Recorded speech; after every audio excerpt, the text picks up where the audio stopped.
Welcome to Soulfire Wisdom with Kate Olson. As an evolving spirit and change adventure navigator, it is Kate's mission to empower and guide you on your path and inspire your truest passions. She will encourage you to share your gifts, speak your truth, and ignite your inner wisdom and purpose.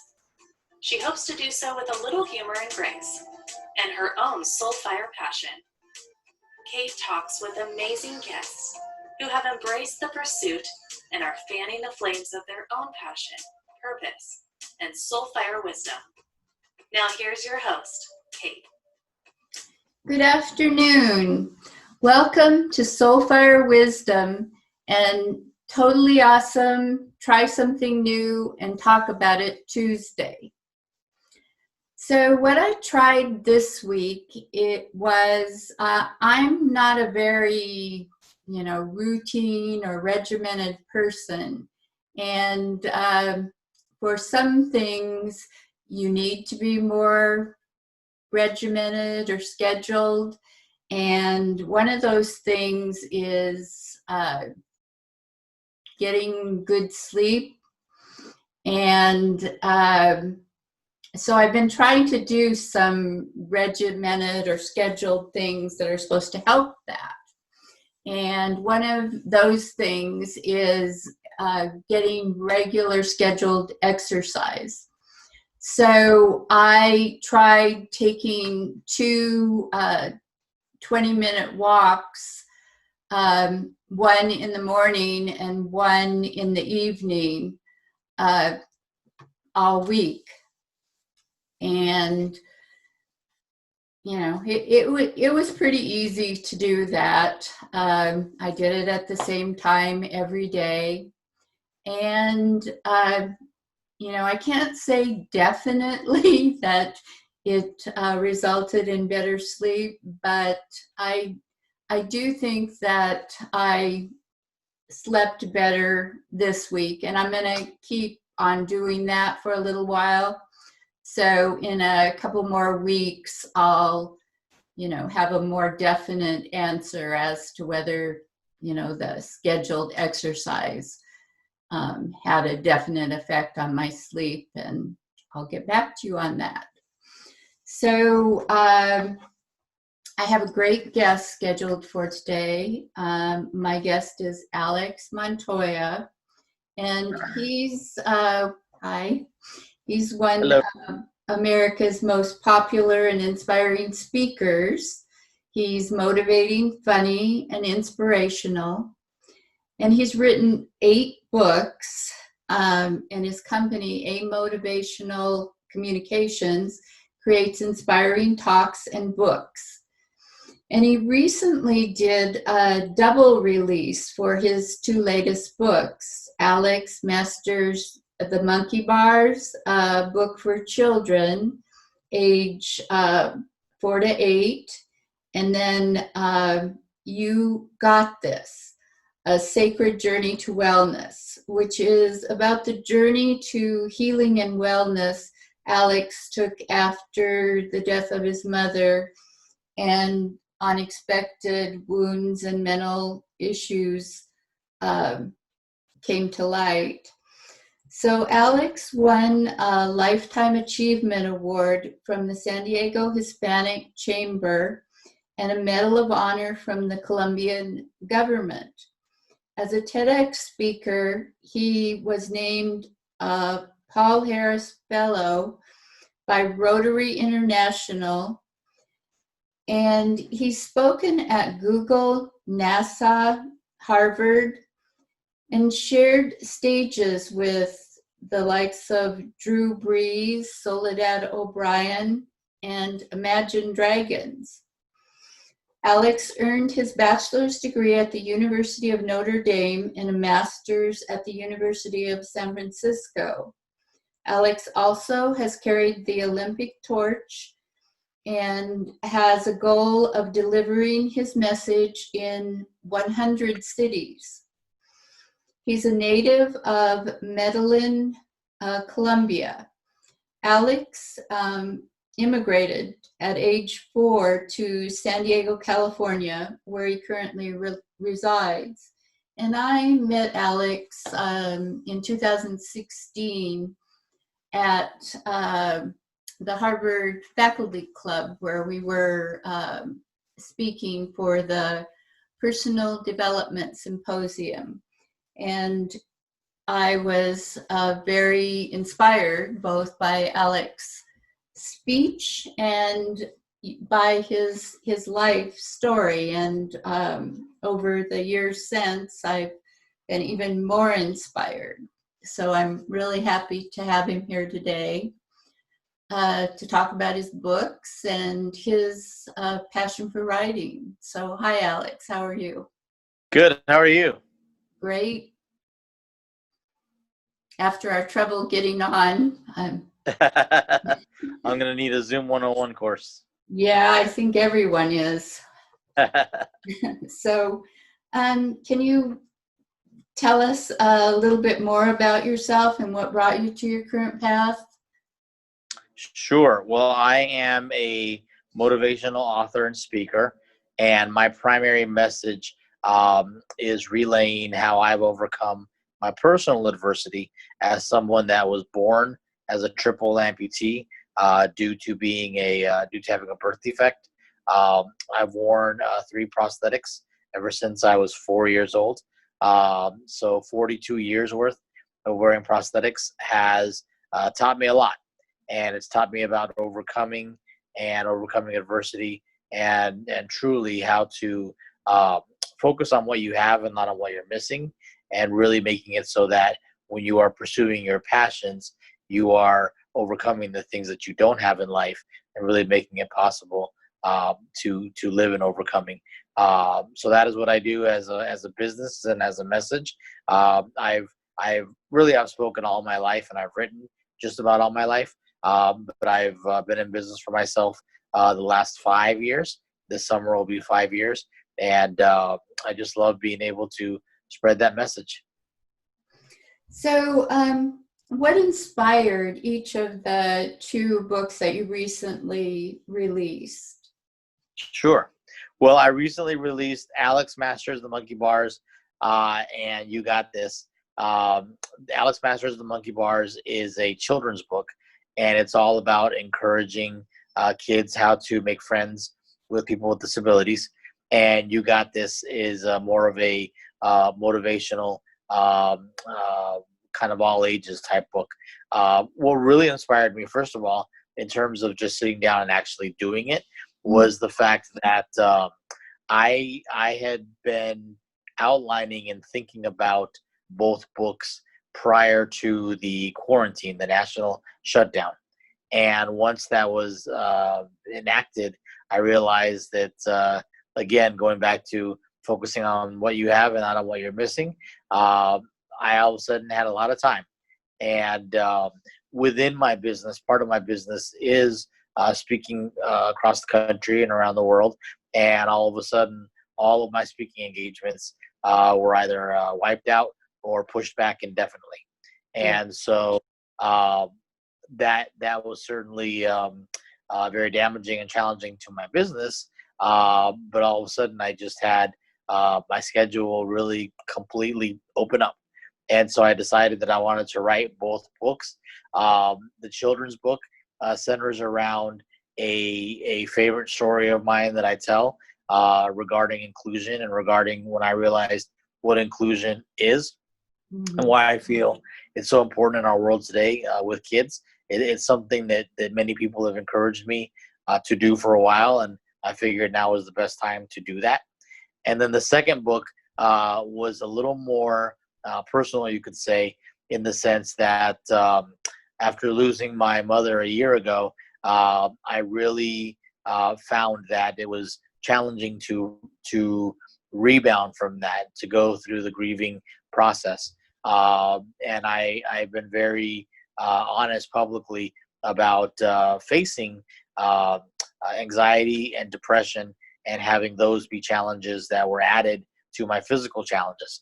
But the journey that I took, which were within several separate physical journeys, really is what helped me in overcoming those and in continuing to to master it. So the quarantine kind of inspired me to sit down and work on these, and then both life experiences really motivated me to base the books on these.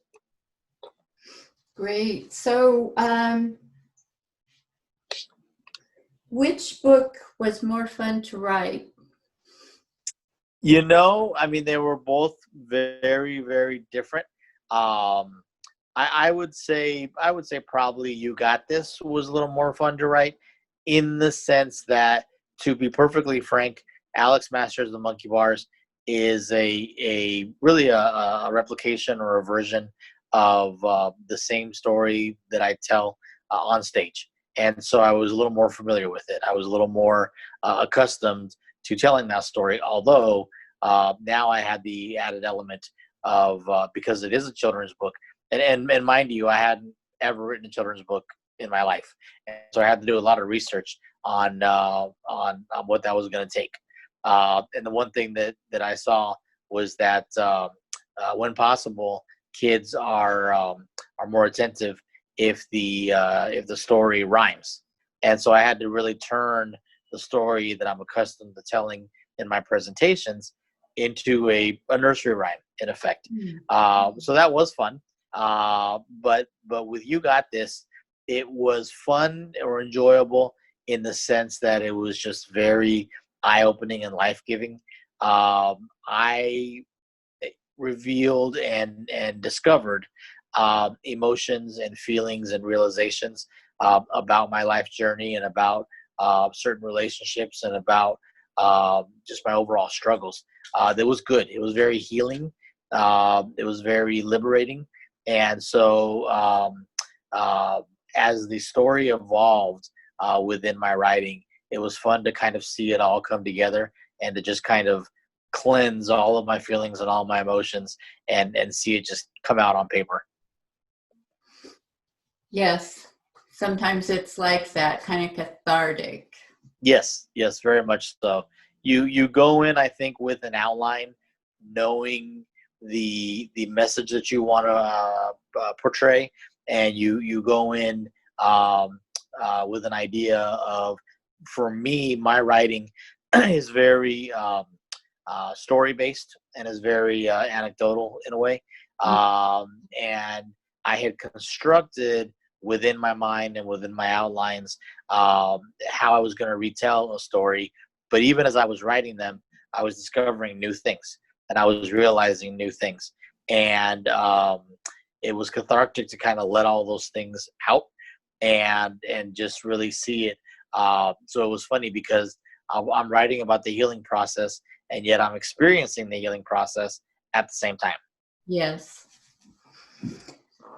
So how did you choose the illustrations and the illustrator for your children's book? The illustrator for my children's book was really a very gratifying situation. I did a national search where I needed an illustrator. The other thing that my research had showed me about doing a children's book was that you needed a strong illustrator to really make the images come alive.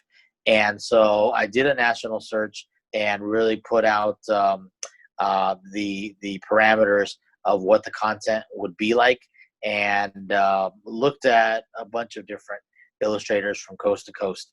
A friend of mine from college reached out and told me that her daughter in Westfield, Indiana, was a budding illustrator, and was very interested in the project. And it was an opportunity where I said, sure, don't mind her submitting her illustrations at all. I believe she's 17 years old. So I said, sure, so more than willing to give her a look. And I was so impressed with her work, but also as kind of a little test for some of my finalists, one of the things that I emphasized, just to see if they would catch it, was I talked about the importance of, within my illustrations, I really wanted a sense of diversity. I really wanted for all of the illustrations to capture ethnic diversity, gender diversity, everything under the sun. And that was something very important to me, but I didn't want to overemphasize it. I kind of wanted to see if the illustrators would get it, would catch it, and she did. And so I was able to utilize her as the illustrator.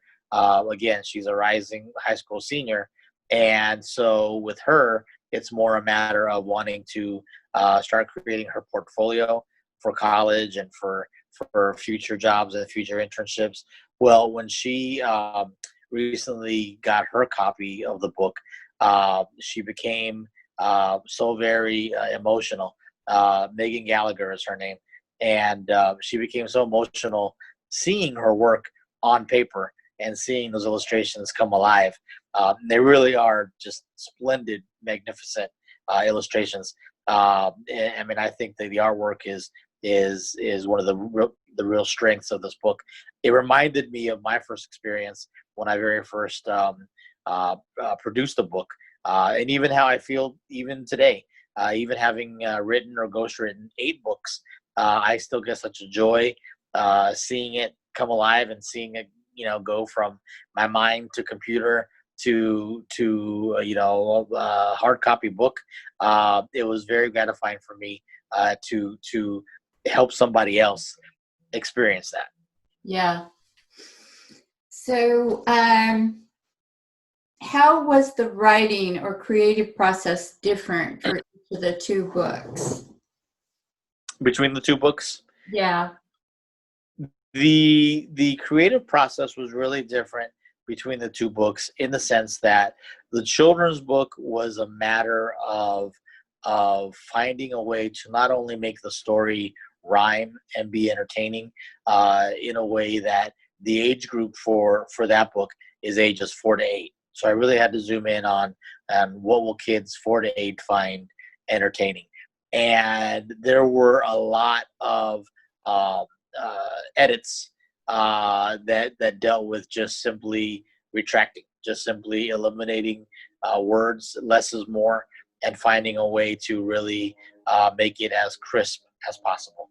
With You Got This, because the audience is completely different, the message is completely different. It's more for adults, and it's more my personal journeys. I just kind of let myself go. And as an example, one of my chapters is about a trip that I took last summer to my native Medellin, Colombia. Mhm. And my writing process, for example, is I try to ensure that any of my books are between 100 to 200 pages, which generally comes out to about 10 to 15 pages per chapter. What I discovered with this particular chapter, even in following my outline, was that I had a 27-page chapter on my hands. And I went back and reviewed it and really tried to look and see if I could chop any fat. But that wasn't the case. It was all relevant. It was all germane to the story. I certainly allowed myself to be descriptive. I didn't have any sort of constrictions as far as a word count. And so it was really, really fun and freeing to me to go from really being focused on reducing the amount of words in one book for the sake of content, and then going back to the other book and just having at it and writing as much as I could.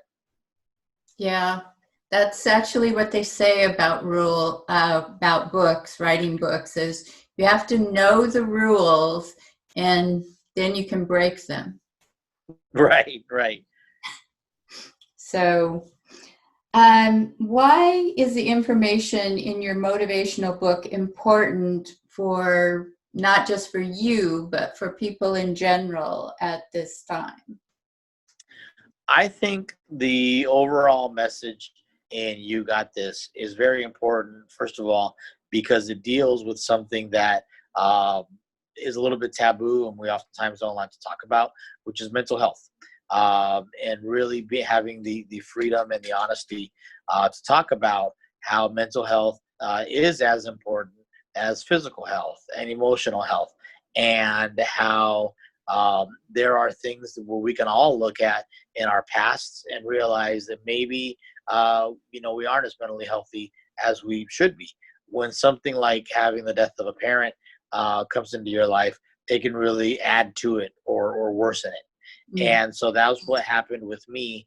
And for me, it was certainly both a humbling and challenging experience, just in admitting that I wasn't okay, that I needed to reach out for help because of the fact that I am a motivational writer. People are used to hearing from me far more messaging related to being positive and being up and being happy and being an encourager, which are all things that I embrace. But I wanted to show people that it's okay, even if you are an encourager to others, to reach out and admit that you need some help as well. And I think that's especially relevant and especially important in these times because of what we're going through as a nation. We are certainly entering uncharted waters. It's been a very hard situation for the entire country dealing with the pandemic. Whether someone has lost a loved one or perhaps had financial loss, or just is not used to having a complete lifestyle change. It's hard. All of it is hard for anyone and for everyone. And I wanted to number one, make sure that within these times that people still address and focus on their mental health. And I wanted them to also see that the sheer act of turning this whole challenge and this whole situation, this whole negative, into a positive by virtue of writing 2 books, I felt was key. But also within the lesson of make sure that you take care of yourself, make sure that you are focusing on your mental health.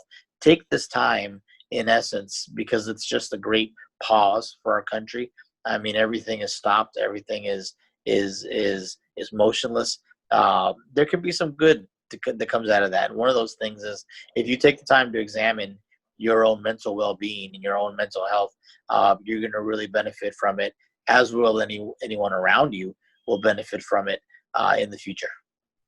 Yes, I think that's a good general message for everyone. Yes. So, how have you personally benefited through the process of writing your books? What you mentioned some of them actually, but what gifts or rewards did you get in completing both of them, or individually Sure. or together? Well, whenever anyone asks me why I'm a writer, I always respond because I need to be. A writer knows that they're a writer when they absolutely need to write, and whether that form of writing comes in fiction or nonfiction or something creative, or even writing more news-oriented type material. If you love writing, you need to write. And in fact, I saw a meme or a survey question recently where somebody asked, "What's the one thing in life that you could not go without?" And for me, it was writing. And so for my own personal experience, ever since I was 10 years old, 36 years ago, I knew that I needed to be a writer and that I was destined to be a writer. And I didn't know where that would take me down life's path, but I knew that that's what I wanted and needed to do. So I've always valued it from the sense of storytelling and being able to just share my truth. But also, historically, writing for me has been a way of just preserving my history and preserving my family history and making sure that down the road, all of our kids and grandkids and great grandkids and so on will have our family history forever preserved like a photo album. Good. I try to do that for clients as well and preserve their family histories because I believe that's a crucial, critical thing. And then when it comes to these 2 new books, there's that element as well. So whether the children's book tells the story of my getting stuck on the monkey bars one day as a first grader, and my friends helping out within that situation. That really preserves the history of my childhood days. And then You Got This is a very personal um, recollection of not only things that I've experienced within the last year, but I go further back in time and kind of tell of the genesis of some things within my life, within my family life. So within it, you're having a lot of history brought forward and a lot of history preserved. And I encourage everyone to really treat their writing as a recording. You are recording your history and your family history and your life, and it's something that needs to be preserved forever. Okay, so what tips would you give an aspiring author or authors about telling their story, or if they wanted to write their own book or biography? Sure. My advice to any writer, first of all, would be, again, those of us who are writers because we need to be. We need to tell our story. But I would also say two things. I would say, number one, don't be afraid to speak your truth. Don't be afraid to communicate the viewpoints and the experiences that you've had, because they're very unique to you, and no one can take that away. And so there shouldn't be any hesitation in doing that. But at the same time, a critical component of writing is knowing what your voice is and who your audience is, and how the two come together. Now, I've always prided myself on the fact that I believe that my life story and my viewpoints are beneficial to just about everyone, and to a wide variety of audiences. But I've also seen who really takes to these stories and lessons the most. And I've seen what sort of effect they can have. And I've seen when my voice is the most effective. So you have to really know what is your voice and who is your audience, and what exactly are you trying to convey. Any of us can sit and just simply give a recounting of our lives and give a narrative of where we've been and what we've done, and the people that we have been shaped to be. But there has to be real purpose in it. Again, for the children's book, the message was really inclusion, and the power of inclusion, and the power of also not being afraid to pursue your goals. For the adult book, it was more realizing that life is a sacred journey, and realizing that your mental health and mental wellness is part of that journey. I needed to make sure that message was really emphasized. And so I encourage all writers to go in with a plan. And again, it'll evolve, and you'll realize things as you're writing, and you'll realize things as they come out, as the cathartic process takes hold. But go in with the plan of what is your truth and what do you want to say in telling your story. Yes, I'm sure that you had to do a lot of that thinking and reflection to have the children's book come out Absolutely. for the Absolutely. audience that you were directing. For the children's book, I was talking about a story that was literally 40 years ago. And so I really had to kind of get within myself and think about what I was feeling and what I was thinking, and what my experience was way back then. On the one hand, it seems like it was forever ago. On the other hand, it seems like it was yesterday. And I really had to capture the reader in the sense that I wanted them to feel, they were right there. They were right there with me and going on that particular journey with me. Mm-hmm. So what's next on your agenda as we move forward and hopefully beyond the current pandemic? Well, I want to and need to continue to write. As part of my business, I do writing for others, ghost writing, and being able to tell their stories. So I'll continue to do that. Obviously, I want to continue to promote Alex Masters, The Monkey Bars, and You Got This, because I want as many people as possible to read it and to get it on Amazon. But I think when you're a writer, you always kind of look at your pathway and your goals, and you already have in mind how you might retell that story. So, for example, I have a goal of speaking in 100 cities and delivering speaking engagements in 100 cities. I am up to, I believe, 62 right now. So I'm a good 38 cities away from reaching 100, and so that goal remains, within my radar. But I've already thought about, where that might lead, and how I might, recount those experiences. So it's very exciting. It's very exciting to know that ultimately my goal is to just, as I evolve as a person and as a man, and just experience all these wonderful things in life. It's exciting to know that I'll be writing about these things in the future as well. Yeah, I wondered about that, if that was going to be a book at some point. I hope so. I've heard some feedback from people asking that same question.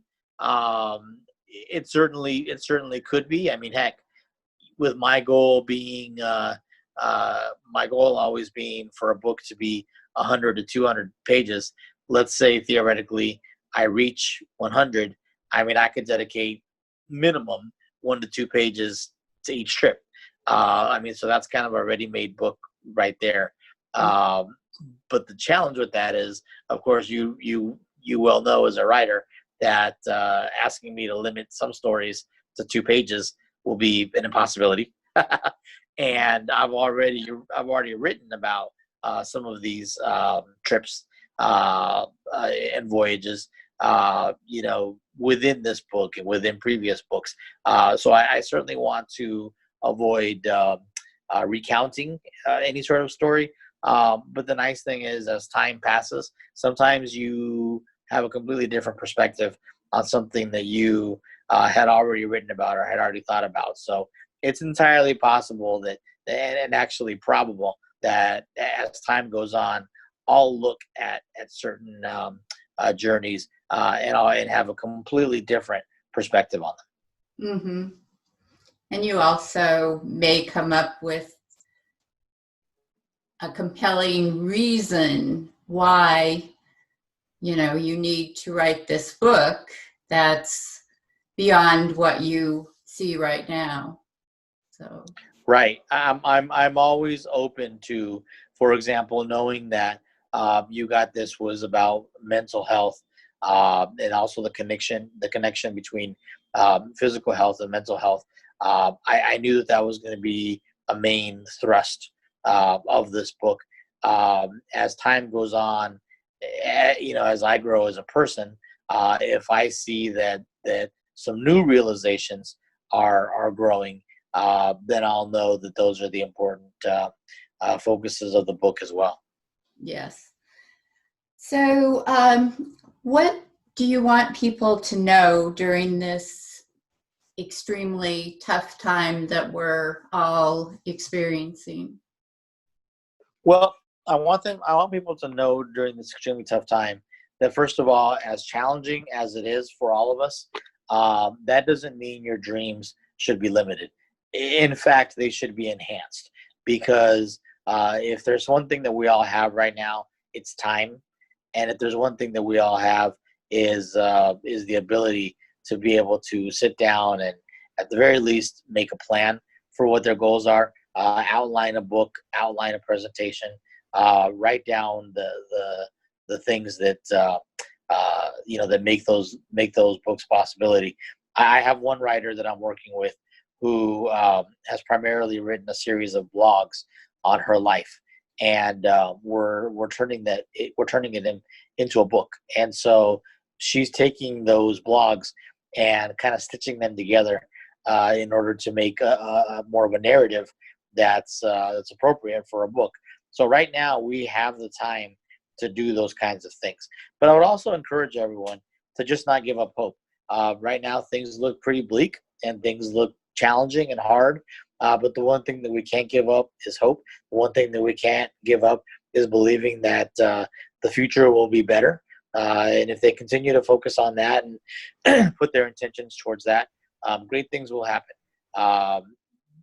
Be intentional and be as present as possible every day, especially excuse me, especially in this type of environment where there's a certain sense of sameness with every single day. You know, we get into these routines and there's not a whole lot to kind of break up our days. It's kind of easy to fall into a trap of just kind of viewing one day the same as the next. But within that, make sure that you don't stop moving forward. Make sure that your routines have some variety, have some change, and really establish, especially as writers, establish goals that you can work towards, so that every day is a step forward towards that goal. So for me, it's helped. If nothing else, it's helped pass the time in doing my writings, because every day was a step forward. Every day was a new page, and every day was a new chapter. And it's pretty mind blowing to me to think back that I began this writing in March, and here we are in June, and to see two of them be finished products. So just that sort of progress and process is really healing. Yes, and I'll have to say you used the time very well. Thank you. I tried. So we're coming close to the end of our time. If you could leave the listeners with one thought or takeaway from today's show, what would you want that to be? I would say my one thought that I hope people take away with them is to not only not be afraid, but be insistent on speaking your truth and utilizing writing for that. To know that you deserve to be heard and you deserve for your truth to be heard, and that people need to know your story. Your story needs to be preserved and to be saved forever. And that not only is it healing and helpful to tell your story, whatever that may be, but it also will help somebody else. There is such power and impact within writing and within the written word that you can't underestimate how important your story is and how impactful it will be for others to hear it. So no excuses. Sit down, start writing, start sharing. Yes. So if people want to get in touch with you, can you tell them how to reach you? Sure. People are more than welcome to reach me by email, which is alex@alexmontoya.org. If they're interested in any of my 8 books, all they have to do is go on Amazon and punch in my name, and my books will arrive there. And then I'm on all of the social media platforms, so no shortage of way to reach me. And I'm always willing to help out fellow writers as well. Okay.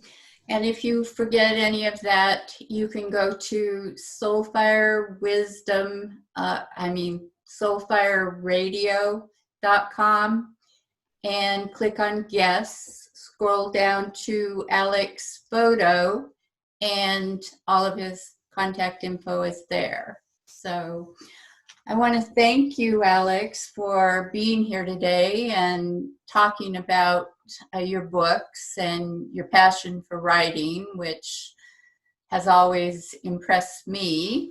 And,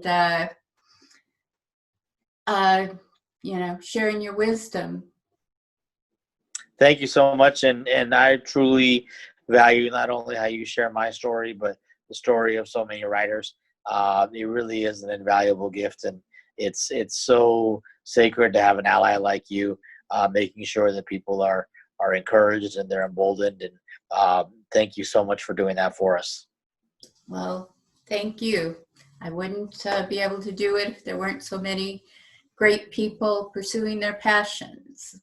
Yes. So I'd like to thank the listeners for listening today. And we have another great show planned for next week. Next week, I'll be talking with Bettina Carey, and we'll be talking about her. She is trying to encourage people to bring together the passions that they hold close to their heart and their money or financial situations. So she's going to tell us how to kind of bring together passion and pocketbook. So tune in next Tuesday, 3 p.m. Pacific time for another great show. And I'm just going to say bye for now. Thank you for listening to Soul Fire Wisdom with Kate Olson. We hope you enjoyed the show. If we made you laugh, brightened your day, or sparked a new thought, we have succeeded in our mission.